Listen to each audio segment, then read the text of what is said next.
മുത്തച്ഛനോടൊപ്പം നടന്നു പോകവെയാണ് നായ ആക്രമിച്ചത്. കൂടുതൽ വിവരങ്ങളുമായി കൊല്ലത്ത് നിന്ന് ഷമീർ അബ്ദുൾ ചേരുന്നുണ്ട്. ഷമീർ, തുടർച്ചയായ തെരുവ് നായ ആക്രമണം ഇപ്പോൾ റിപ്പോർട്ട് ചെയ്യപ്പെടുന്നു. വീണ്ടും ഒരു തെരുവ് നായ ആക്രമണം, എന്താണ് സംഭവിച്ചത്?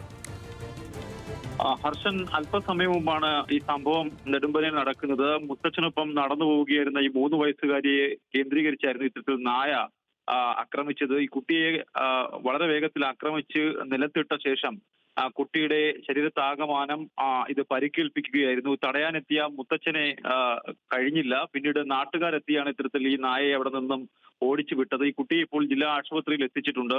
നെടുമ്പന പുലിയില ജനതാ വായനശാലയ്ക്ക് സമീപം താമസിക്കുന്ന ഷാലു ഈദു ദമ്പതികളുടെ മകൾ ആശയ്ക്കാണ് ഇത്തരത്തിൽ ഗുരുതര പരിക്കേറ്റിട്ടുള്ളത്.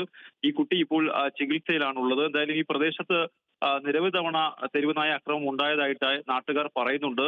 എന്തായാലും പഞ്ചായത്ത് അധികൃതർ എന്തായാലും ഈ സംഭവ സ്ഥലത്ത് എത്തിയിട്ടുണ്ട്. തെരുവുനായ കൂടുതലുള്ള മേഖലകൾ കേന്ദ്രീകരിച്ച് അവരിപ്പോൾ വേണ്ട നടപടികൾ സ്വീകരിക്കാമെന്ന് അവിടെ അറിയിച്ചിട്ടുണ്ട്. എന്നാലും വലിയ പ്രതിഷേധം ഈ കുട്ടി ആക്രമിച്ചതിൽ, ഈ തെരുവുനായ ആക്രമണത്തിൽ പഞ്ചായത്തിന് മുന്നിൽ വലിയ പ്രതിഷേധം ഇപ്പോൾ ഉണ്ട് എന്നാണ് നമുക്ക് ലഭ്യമാകുന്ന വിവരം. ഷമീറാണ് വിവരങ്ങൾ നൽകിയത്.